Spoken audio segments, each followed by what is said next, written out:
Well, good morning. Welcome to day 3 of our very first ever virtual fall conference. It's good to see everybody this morning. I hope everybody's doing well. It sounds like the game competition has been quite the event. So good luck to all those who are so diligently participating in that.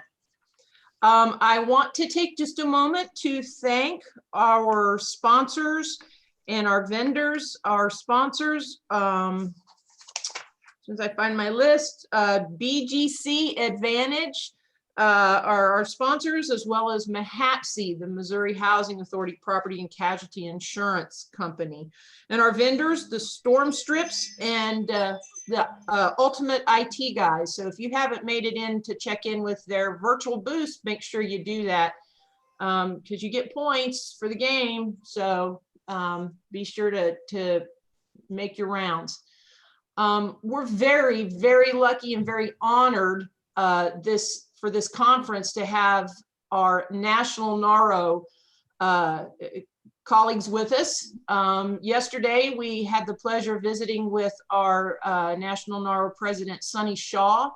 And today, we are even more honored to have Senior Vice President Patricia Wells, as well as the National NARO CEO, Adrian Todman. And I am going to give them the floor now because they are going to share some of their stories with us and talk to one another. And I hope everybody enjoys it. So Patricia, Adrian, it's all yours. Good morning. Good morning, everyone. Good morning, Adrian. Oh, Adrian, you're muted. Double tasking. Can you guys hear me now? There you go. Got better? All right, wonderful, good. Well, good morning, everybody, and super good morning to Patricia, who's let us know it's what, like 6:45 out there. So is, yeah, yes. It's her first, hopefully her first cup, not her 10th cup of coffee. It's really good to see everybody, and I'm going to say what I'm sure everybody's been saying is I only wish we could have really done this old school style, right? And see each other. And we tend to be a hugging organization, so hugging and handshaking and the elbow bumping, I'm used to it, but it's just not doing it for me. But we're going to make it work. So this morning, we're going to learn more about Patricia, and she's going to try really hard to have you learn more about me. But it's going to be fun along the way and a good way for y'all to wake up to what sounds like a really charismatic game. I need to understand this game, Patty, a little bit later. So Patricia, one of the things that I think is really critical when people look at us and the work we do and the leadership roles that we've taken at a national level is really what got us to this point. You know, I say to folks over and over, if you had gone to 17-year-old Adrian, way back, what feels like 1,000 years ago, but 17-year-old Adrian some time ago, and told me, you know what, you're going to be running a public housing one day. I'd have been like, huh, really? No, you know, what drugs are you on? But I did, loved it, and it fulfills me, and living vicariously for all of you who do it. Tell us a little bit about your path to where you are right now as the executive director of the Oakland Housing Authority. Hi, well, thank you. That's a great question. And I would agree the word love definitely is a big piece of how I got here. Some of you may have heard my story that when I was just a toddler, my family lost my mom to multiple sclerosis. She became so incapacitated that she was immediately placed in a full-time nursing care facility. And so my dad found himself with 2 toddlers, 2 middle-aged school students, a son going off to the Vietnam War, and a son in college. And that was immense, if you can imagine. But instead of letting that be overwhelming, he put us in service mode. And so as a young tyke, I was singing in the nursing home where my mom stayed. And I don't have that mom connection because she was already incapacitated, but I did have connection with being in a room full of grandmothers and grandfathers and those in need. And so it became something we looked forward to. And that continued on throughout the years. It was mowing the lawn, shoveling snow. I'm from Philadelphia, not California. Our family, my dad has run the church distribution for folks back in the days when there was welfare cheese. Does anybody remember a huge big flock of welfare cheese and honey? That's what I spent Saturday mornings doing, and it was fun. And so I kind of grew up not knowing anything but to give and to serve. And as different doors opened to me, often, as we talked about yesterday in the executive director roundtable, because of mentors, folks that just appeared in my space and started saying, hey, you come over here, we need you. And I would just go. And so it was kind of a call. And that's what happened with the Housing Authority. I was actually working for Habitat for Humanity, myself with two little A toddlers. great organization. Very great organization. It kept me on the road. I was traveling once a week, and my 2-year-old referred to his dad as mommy, and that's when I realized, ooh, I got to stop. And I landed here at the Housing Authority, and I again had two great mentors here who just made sure that I fell in love with the work that we do. And then I had a mentor, Chris Guick, who many of you might know, who led for a long time our legislative work at National NARO. She tapped me to just be on a professional development committee nationally. And each time someone said, is there someone that is interested in helping? I just had this energy that says, yes, I'd like to be a part of it. And it just kept broadening the exposure I had here at NARO. I started going to different conferences, and landed into housing committee. And then one day, a very dear leader of ours came up to me and asked me if I thought about doing it differently. And that began the conversations of considering the role of senior vice president.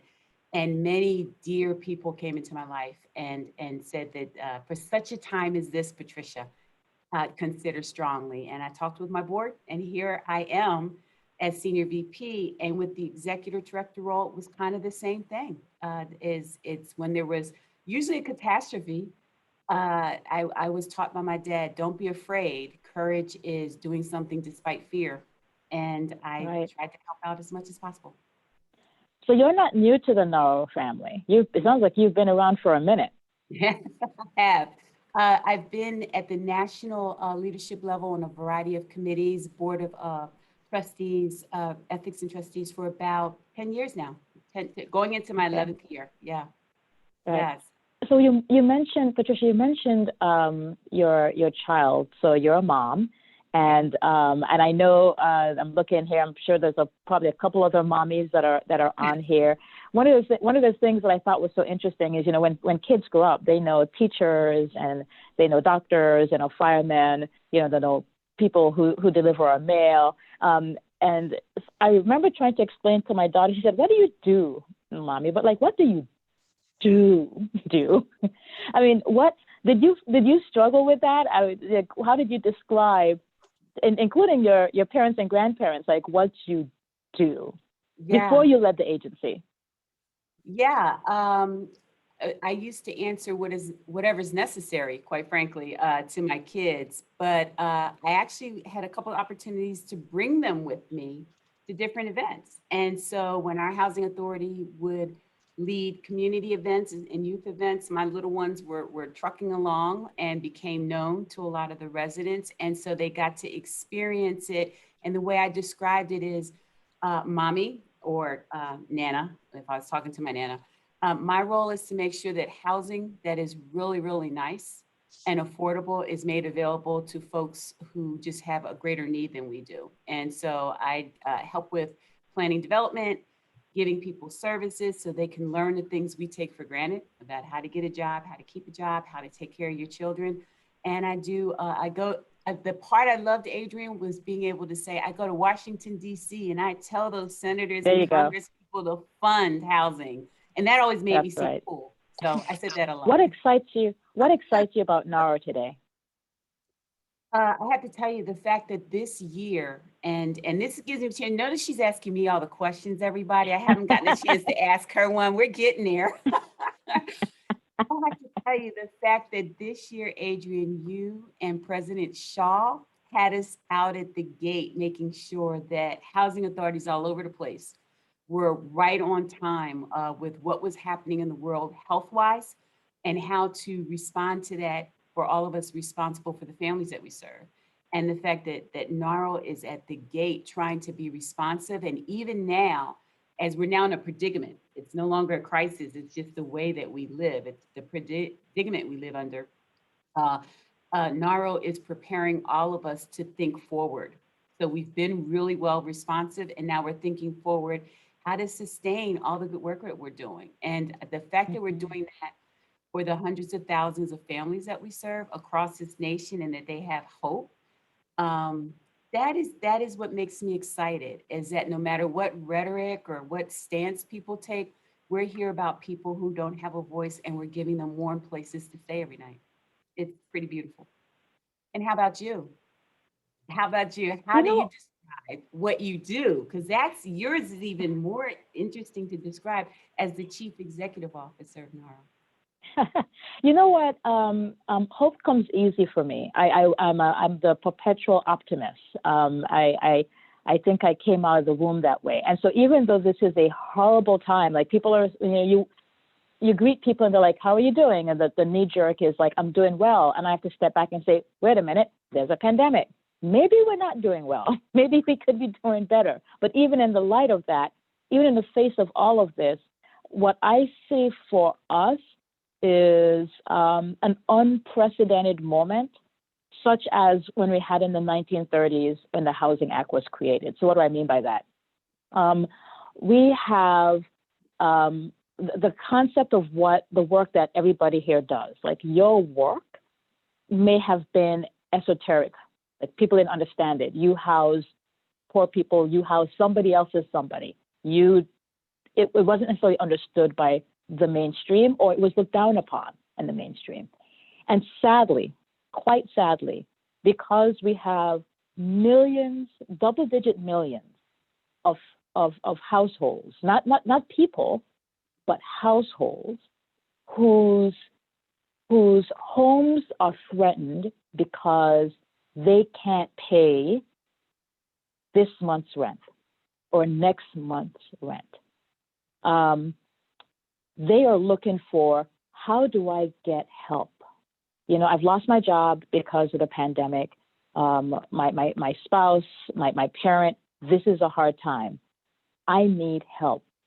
And a lot of folks are looking to housing agencies, their local leaders, their mayors, their governors, senators, and congressional people to say, we need affordable housing. I need rental assistance. I need the government to help me during this moment that's really hard for me. And so there's this little moment where people who are solidly in the middle class, people who are in the working class of all races are saying, wait a minute, maybe that housing agency down the road isn't a bad player. Maybe the work they're doing is really critical because I need help. I need help. And while it's a negative, right? We don't want the fact that people are in this moment. It is in so many ways no different than the 1930s when the Housing Act was created. The Housing Act wasn't created because folks were sitting around saying, you know what we need? We need some affordable housing. That's what we need. It was part of the creation of public housing was a jobs program to get people out there doing construction, to help soldiers coming home from the war to have housing to live in. That was the beginning of public housing. It was created by a crisis. We are in a crisis moment that is sadly historic, but the role that you all play will become ever more meaningful for people who need help.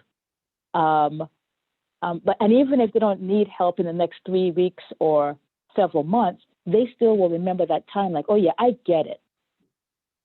I know what it's like to need help because I needed help 6 months ago, and damn it, that housing agency is okay.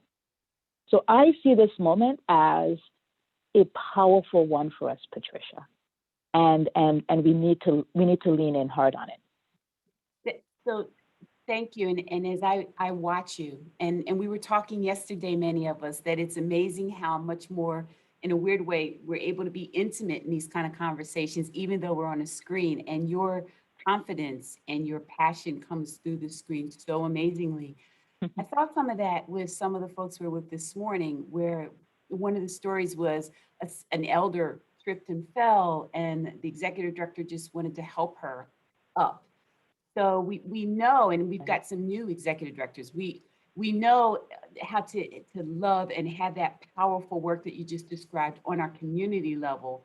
When we're coming from smaller towns and we're not able to get to DC, how do we have that same power nationally so that we make the connection with the work that NARO's doing? Right. No. So, one of the things that we try to do here in DC is make sure y'all have all the tools that you need. And that's not just, getting you money for the pandemic and trying to get you more money, because some of that money is running out, quite frankly, across the country. It's giving you the tools you need to communicate to the folks who are making those decisions. And so even though we're not going to see each other face to face all year long this year, and we'll see what next year brings. You can still communicate and lend your voices in a way that if you're sitting and watching the evening news tonight or tomorrow night, and going to our Action Center. So going to the website, NARO.org, and going to the Action Center. There's even an app for that. We have an app, and just going in and seeing what letters are in there. And when you push that button, it goes to your elected leaders, and it goes to your members of Congress and to your senators as well. And a lot of folks will say that doesn't matter, nobody's listening. I've lived in DC for over 30 years, and I began my career working on the Hill. That's where I cut my teeth, and moved from there to HUD, and then HUD to DCHA, and then DCHA to this job. And when you're on the Hill, folks like Adrian will gonna call and email you all day long, like Tess Hembry, get what's called. But when you have constituents, right? When you have people who vote for you, and that you realize you need, say, hey, this is important to me. Elected leaders will listen. When we talk to congressional staff and we say, this is an issue for housing authorities, they will sometimes say to us, we haven't heard from our folks at home.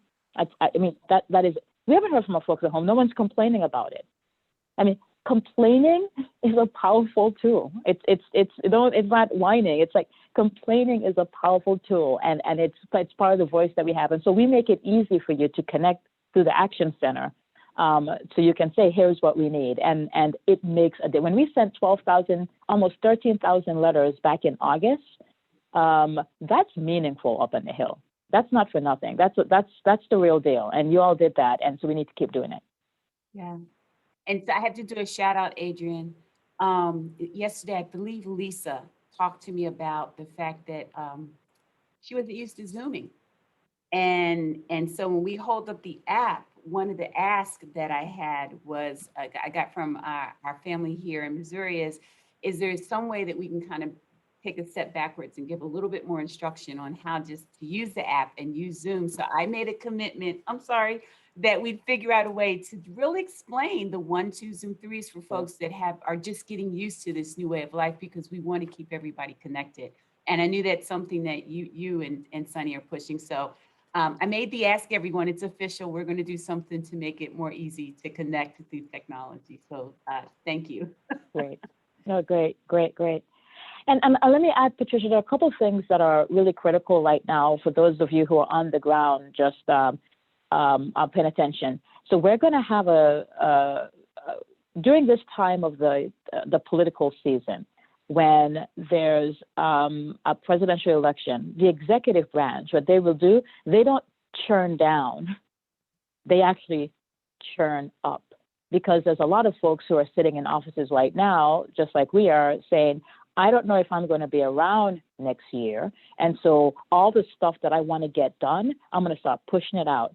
So if y'all been reading our monitor and looking at our emails, you'll see that the the final rules for the new ways we're going to look at recertification are out. That's a big deal. That hasn't changed in a long time.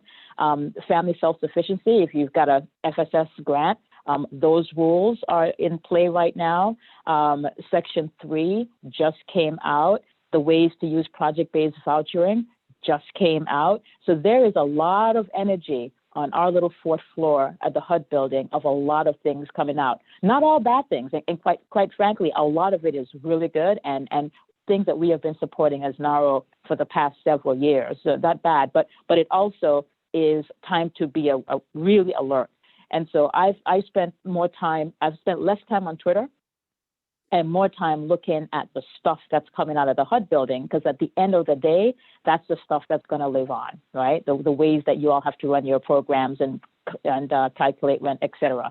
And if you've not seen sort of that all of the stream of new things coming out, please go to the website. Again, please go back to your direct news from NARO and catch up. We read these hard things so you don't have to. So we just tell you kind of what it says, and you guys can get the work done that you need to. Thank you. So Patricia, I'll ask you one more question. A year from now, so it's November of 2021. What's your hope?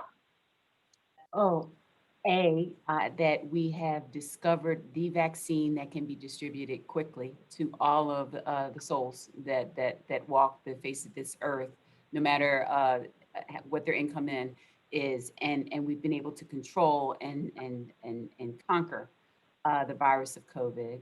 2, that we're also able to be unified as a diverse community, so that we can conquer some of the anger and frustration that has just been in our social universe for so long. And that 3, with Health Now and Unity, that we're able to actually start addressing the things that we've been fighting for so long.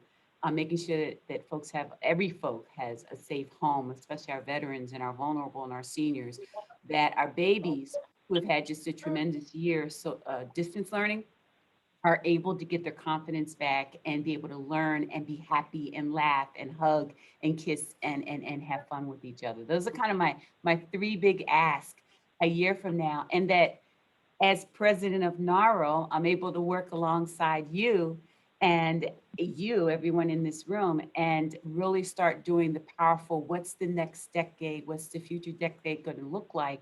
Because our job is about building community.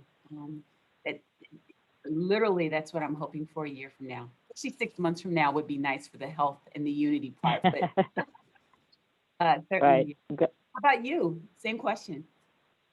I hope that people feel safe again, whatever safe means to you, right? Whatever safe means, I just hope that people feel safe again in many different ways. That's my hope a year from now. Absolutely. Thank you. Yeah. So I guess we're supposed to close out now, Patty, unless there's any questions for Patricia or me. Does anybody have any questions for either Adrian or Patricia? Too early in the morning. Maybe they haven't had enough coffee, right, Patricia? I know. See, Patty, you gotta book us for the happy hour stuff when everybody's a little bit loose, and that's what you need to do.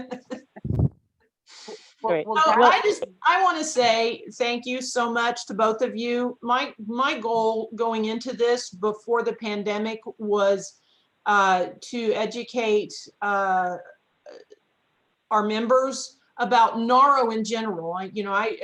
Sunny and I talked about it yesterday when I first started going to Missouri NARO conferences. It was just training for me. I didn't realize there was so much advocacy and that we had such a voice because of our organization. And so I think we've had a lot of people that are retiring and a lot of new people coming in. And I just wanted to make sure that these folks understood really the nuts and bolts of NARO, not just MONAHRO, but how it's all connected even to our regional, our Southwest region, and to the national. And so even though we're having to do things differently and virtually, it has allowed an opportunity for you guys to join us when you might not otherwise have been able to. And so it's really kind of helping meet my goal too. So there's some selfishness there a little bit. So I have so enjoyed having you guys here. I'm sure I speak for the rest of my Missouri friends that they too have enjoyed having you here. Thank you again so much. Thank you, Patty. you. Take care. Take Thank care. Read your emails, Have a great folks. conference, Take care. everyone. Bye-bye. All right.